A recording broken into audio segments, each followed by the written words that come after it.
OSD হওয়ার পর বেসরকারি টেলিভিশনে দেওয়া এক সাক্ষাৎকারে তাপসী তাবাসসুম উর্মি বলেন, রিসেট বাটন পুশ করা মানে কি?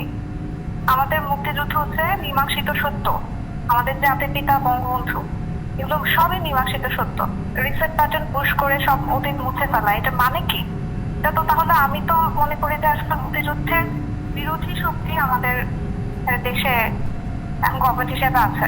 এই যে জুলাই আগস্টে যে গণহত্যা হইলো, যে হত্যাকাণ্ড করলো, এটা নাকি কোনো প্রমাণ নাই। চিন্তা করেছেন কেমন জাউরায় মাইয়া, কেমন শয়তান। এই বদমাইশ বাংলাদেশের সরকারের চাকরি করে। ওই মাইয়া কয় 30 লক্ষ শহীদ, এটা মীমাংসিত বিষয়। ওই মাইয়া কোত্থেকে জানছে?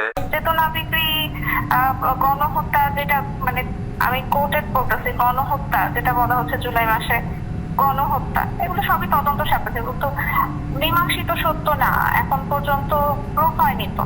ঠিক আছে, এটা হোক, প্রমাণিত হোক, তারপর দেখা যাবে।